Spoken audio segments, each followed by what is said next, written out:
Hola a todos y a todas. Hoy día voy a hacer algo que tenía prometido y me tomó mucho tiempo hacer, que es terminar con estos videos breves acerca de los eneatipos y sus subtipos. Voy a leerles hoy sobre el eneatipo 8, que es el último que está faltando. Todos los demás capítulos los pueden encontrar en mi podcast en Spotify. Vas a encontrar una descripción de cada eneatipo y de sus tres subtipos.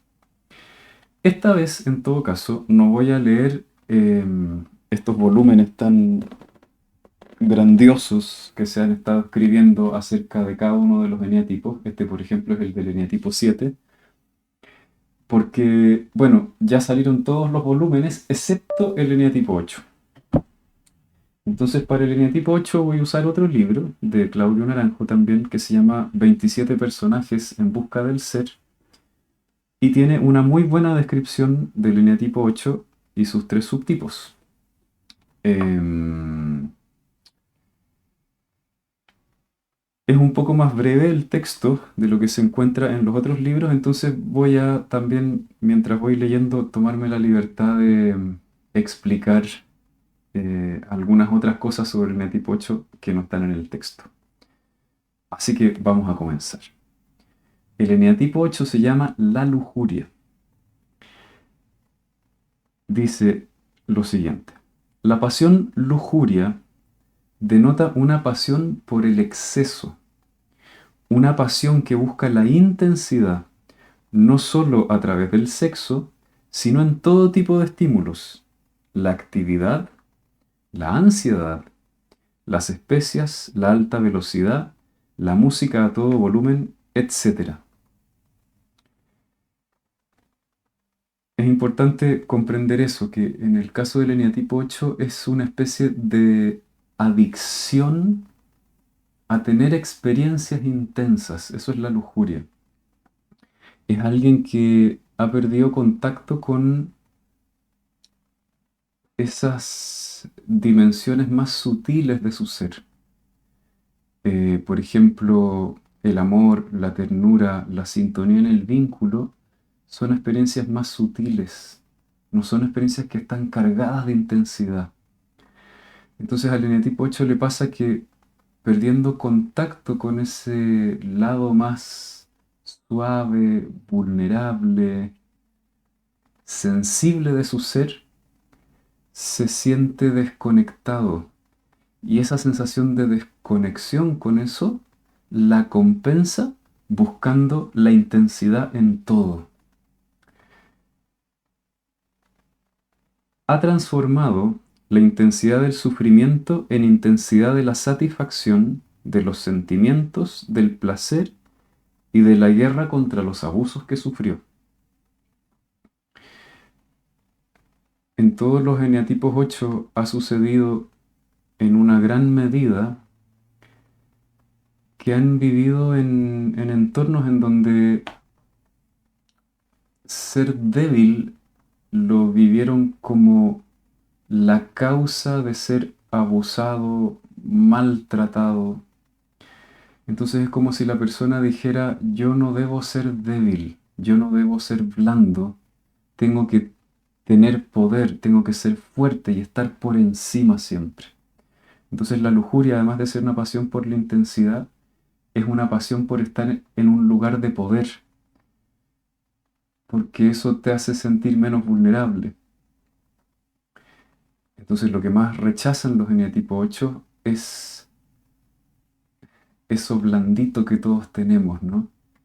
Quieren ser duros, quieren ser rudos.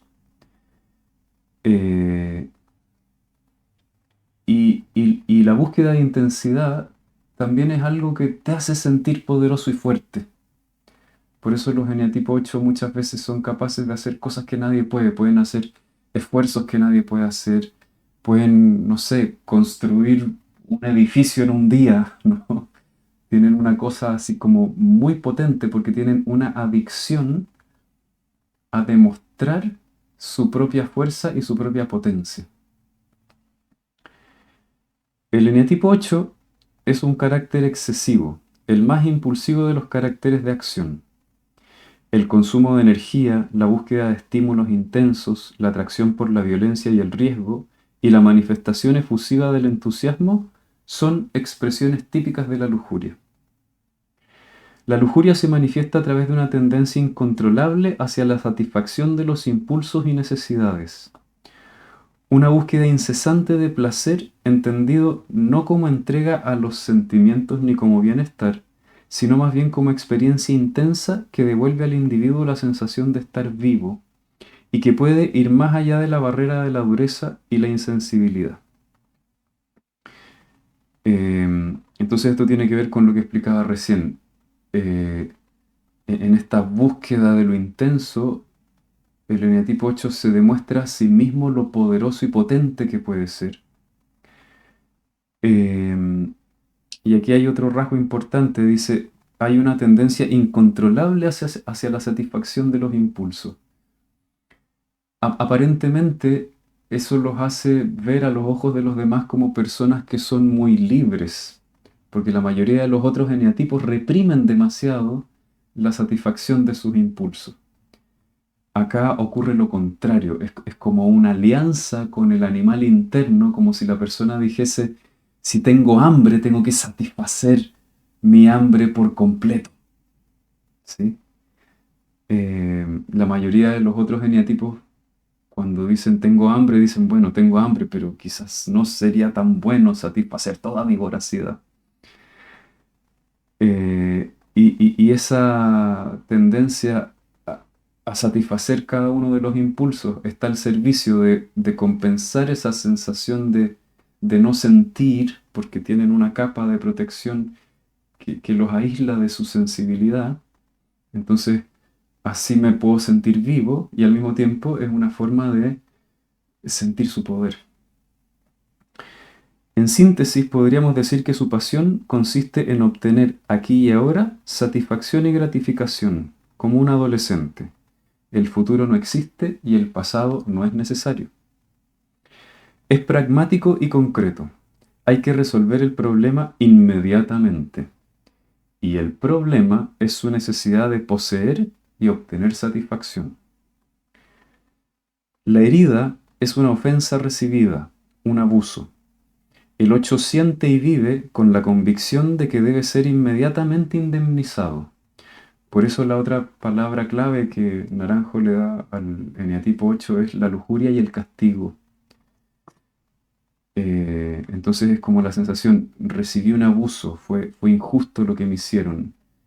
Em, Como la sensación de que hubiesen profanado mi alma. Entonces, me- me- quiero venganza. ¿Sí? Entonces esa intensidad y esa búsqueda de estar en un lugar de poder de alguna manera también está al servicio de cierto castigo y cierta venganza por los abusos recibidos. Su estilo interpersonal es la venganza. No se pueden dejar las cuentas sin cerrar. Cuando lleva a cabo la venganza, vuelve a encontrar la plenitud. Por ahí me ha tocado trabajar con algunos eneatipo 8 que cuando se sienten ofendidos les cuesta mucho no querer destruir a la otra persona, ¿sí? Y es muy bonito ver cuando descubren que en realidad esa venganza solo los llena más de odio y sufrimiento y en realidad no necesitaban vengarse, sino que necesitaban hacer contacto con su herida, con esa parte blanda de ellos mismos para poder conectar con la ternura y el amor, que es la salida de la lujuria, es lo que ordena a este patrón de personalidad. El origen de esta estructura de carácter se encuentra en una infancia en la cual se le ha negado ser niño. No ha recibido cuidados adecuados tanto en el plano concreto como en el plano afectivo y psicológico. En casos extremos podemos encontrar abusos y maltratos que lo han humillado y sometido. Esta situación de opresión y prevaricación le lleva a cultivar adentro una aspiración a responder a la violencia con la misma vehemencia y fuerza, mientras espera el día de la venganza final. Es un niño que ha debido crecer rápidamente, que no puede entregarse a la debilidad, la ternura o la fragilidad. Aprende a luchar y a defenderse a sí mismo y a los demás de las injusticias. La vivencia más fuerte es la atribución de ser un niño malo. Muchos eneatipo 8 eh, luchan contra la injusticia y muchas veces quieren defender a los demás, porque eso también les da un sentido de estar empatando el mal que recibieron, estar castigando al enemigo, pero al mismo tiempo al proteger a otros, eso lo hace sentir poderoso. Y eso los hace muchas veces ser muy carismáticos para los demás, porque a muchas personas nos gustaría sentir que alguien fuerte nos protege y está dispuesto a luchar por nosotros, ¿no? Además son muy potentes en lo concreto, entonces realmente pueden hacer suceder las cosas. Em, el sentido de justicia deriva a veces de un contexto familiar en el cual la figura parental paterna ejerció concretamente la violencia, física o psicológica, o abusó de su poder, mientras la madre o los hermanos es percibida como víctima de esa violencia y como objeto de rescate. La compulsión a restablecer su poder, cueste lo que cueste, se manifiesta claramente en la relación con los demás. El, sen- el sentimiento de injusticia puede también constituir un ideal, pero es sobre todo un modo de arreglar las cuentas pendientes. Es decir, es verdad que el eneatipo 8 no tolera la injusticia, pero no es tanto porque la injusticia esté mal, sino que porque desea vengarse. A diferencia de otros eneatipos que defienden un poco más la justicia en sí misma, como el eneatipo 1, que no soporta que las cosas no se hagan de manera correcta. Desde este punto de vista, la relación de amistad es una en la cual el 8 se compromete a defender a las personas cercanas a condición de que éstas no interfieran con su poder. El poder es mantener el dominio y el control de su territorio y de las personas que a éste pertenecen. El eneatipo 8 no tiene mucha capacidad empática. Considerando que no tiene contacto con sus emociones, el vínculo con los demás puede ser muy fuerte e intenso, no porque sea sensible a las necesidades del otro, sino más bien porque está movido por la compulsión a defender a quien él siente que le pertenece. Em, Muchas veces los eneatipo 8 van a pedirle a los demás y van a exigir que los demás se comporten como si fuesen sus posesiones, ¿sí? Debido a esta falta de empatía respecto de la relación afectiva, sentimental o de amistad, no tiene conciencia del modo en que llega a someter a sus allegados y no se preocupa del juicio de los demás. Toma contacto con la culpa con mucha dificultad. Es autónomo y a menudo despótico y prepotente. Su motivación no es mostrarse superior, sino obtener la satisfacción de sus necesidades. Esto es interesante porque hay algunos eneatipos que se muestran ante los demás como superiores, ¿no? Y entonces miran a los otros con desprecio, como si tuvieran superioridad moral o de algún tipo. El eneatipo 8 no hace tanto eso, no va en la vida jactándose de que es una mejor persona o que es superior a los demás, sino que simplemente ocupa un lugar de poder para poder satisfacerse siempre. Y primero que nada, aprendió a ser fuerte, su cuerpo lo demuestra. Piel gruesa, musculatura maciza, bien plantado, comportamiento seguro sin revelar un estado de alarma, gran resistencia al dolor físico y al psicológico. Así como no se da el permiso de sentir sus emociones, tampoco deja lugar para el dolor físico, llegando a descuidar el cuerpo. Incluso cuando sufre, encuentra satisfacción en la intensidad, porque eso le da una sensación de ser poderoso. Y este rasgo del eneatipo 8 hace que muchas personas del eneatipo 8 se hagan mucho, pero mucho daño en su vida, porque ir con esta actitud omnipotente acaba por deteriorar muchísimo al cuerpo. La mayoría de los eneatipos 8 que yo he conocido han comenzado un proceso terapéutico cuando su cuerpo ya no podía más y se estaban enfermando, porque en esta necesidad de demostrar su potencia, no descansan, no comen, no duermen, trabajan en exceso, ¿sí? Y muchas veces se enferman de cosas graves. Eh, por ahí cuando llegan los 40, 50 y el cuerpo ya no tiene la misma fuerza que tenía antes, empieza a acusar recibo de este automaltrato, se termina convirtiendo este deseo de ser poderoso y vengarse, finalmente acaba siendo una suerte de venganza contra uno mismo. Em, Voy a leer el eneatipo 8 social, complicidad. Por si alguien no sabe, todos los eneatipos tienen tres subtipos, hay tres variantes por cada eneatipo y son tres personalidades bastante distintas entre sí. Entonces voy a leer primero el 8 social. La pasión del 8 social se llama complicidad. El 8 social es una especie de social antisocial. Si queremos usar las categorías de la psicología moderna, el 8 responde a la llamada personalidad antisocial, más o menos, una persona que está en contra de las normas sociales, o más bien una persona rebelde. Para un 8 social, pero un 8 social es un tipo que solo se explica en términos contradictorios. Es como un niño que se convirtió en violento al defender a su madre ante su padre. Su violencia surgió de la solidaridad. Ha resonado mucho con la frase de tronar ante las injusticias. El asunto central del 8 social fue denominado por Ichazo como amistad. A mí no me gusta utilizar palabras que tengan un sentido universal o que podamos asociar a grandes significados para describir unos juegos específicos del ego, ya que muchas veces acabamos usando esas palabras para justificar estos mismos juegos. Así que me siento más cómodo con la palabra complicidad. Tiene que ver con la palabra lealtad, como la de un niño que se alía con la madre para hacer frente al padre y que desarrolla un fuerte desapego del lazo paternal, por lo que seguramente se convierte en un niño difícil en la escuela. Rechaza la escuela porque la institución entera tiene que ver con una autoridad parecida a la del padre y llega a experimentar un desapego intelectual porque el intelecto es igualmente parte del complejo paternal.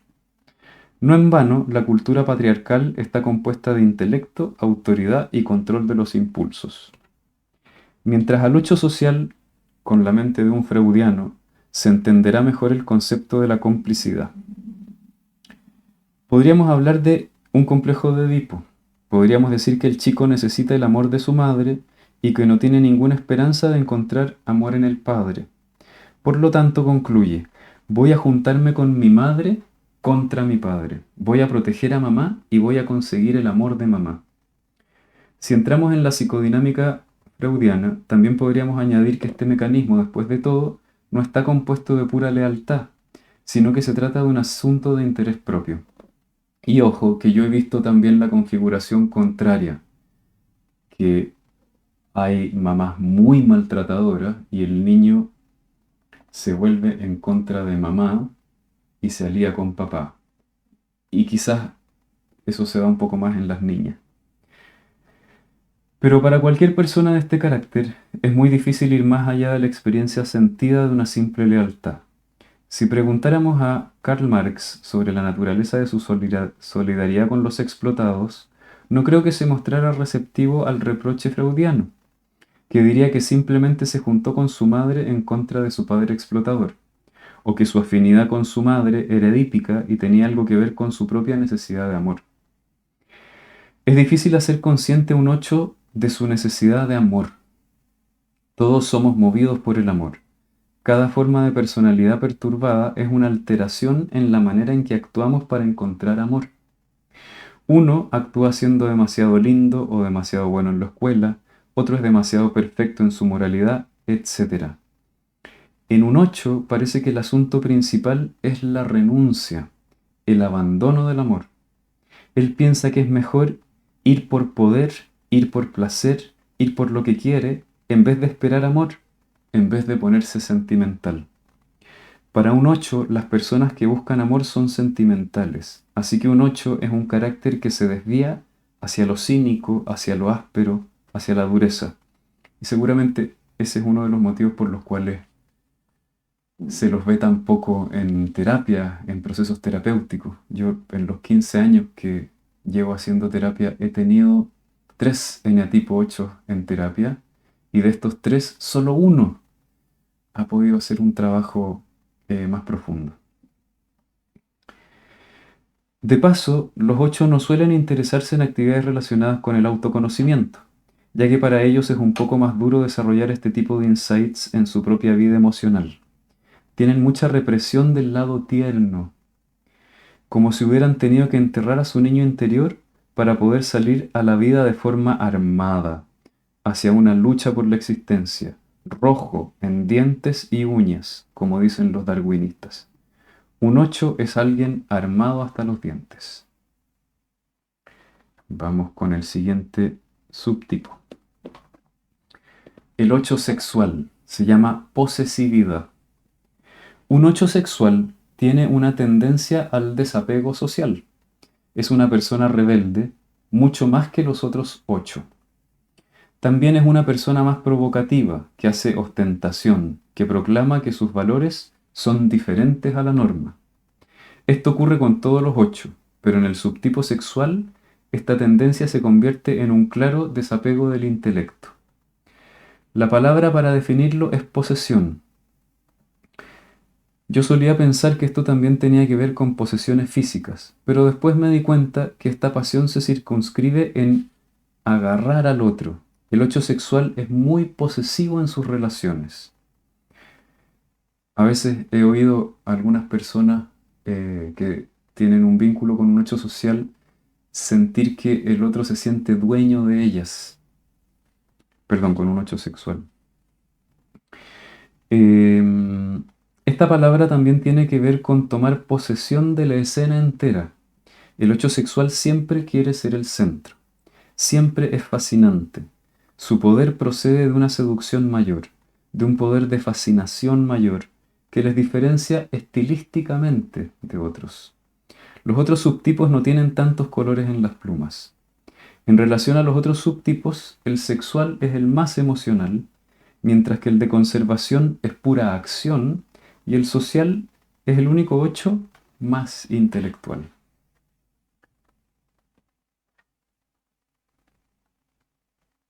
Y por último, el 8 de conservación. Se llama satisfacción. El más armado de todos los 8 es el conservacional. La palabra que le corresponde es satisfacción. Tengo que tenerlo. Esto es mío. Tengo que tenerlo. Es más una intolerancia a la frustración de lo que quiere tener que el tenerlo en sí. En este sentido se parece un poco a una característica del uno sexual que también se obsesiona en su deseo. Pero un eneatipo 1 es muy diferente de un 8. El 1 es hipersocial, mientras que el 8 es completamente antisocial. Uno está demasiado preocupado por las normas y el otro demasiado poco. El 8 de conservación persigue la satisfacción de sus necesidades. No suele hablar mucho. Es como el león. Un león solamente se mueve cuando tiene hambre. Persigue dar satisfacción a su hambre insatisfecha y después duerme durante el resto del día, muy majestuosamente. Es como un nada de tonterías, nada de palabras. No hay juegos de palabras en un 8 de conservación. Podríamos decir que su necesidad es la de un egoísmo exagerado. Son las personas que saben cómo hacer negocios y saben regatear para conseguir ponerse encima de todos. Existe la expresión un vendedor de coches usados. Ese es el arte o el talento del 8 de conservación, pero también es su necesidad. Se trata de un superviviente, un término que ha sido usado para los 8 en general, pero que es más indicativo del 8 de conservación. Sabe cómo sobrevivir en las situaciones más difíciles, sabe cómo conseguir cosas, cómo salirse con la suya. Bien, estas son algunas palabras sobre el 8 y los subtipos. Pronto este episodio lo vas a poder escuchar en mi podcast en Spotify. Y también contarles que este sábado 24 voy a dar un mini curso de terapia Gestalt, en donde vamos a explorar el darse cuenta con dos ejercicios favoritos que yo tengo para el darse cuenta que son muy hermosos de experimentar. Y este curso lo voy a hacer casi gratis. Quiero que mucha gente conozca la terapia Gestalt. Entonces el valor mínimo que puedes pagar es $1, el valor sugerido son 20. Y si tienes ganas de participar, me puedes enviar un mensaje a mi correo electrónico, por aquí por Instagram, y te puedo enviar el enlace de registro. De todas maneras, en mis historias ahora, en este momento, también encuentras el enlace de registro. Así que espero que nos veamos el sábado 24 para una experiencia gestáltica y muchas gracias por su atención. Nos estamos viendo pronto.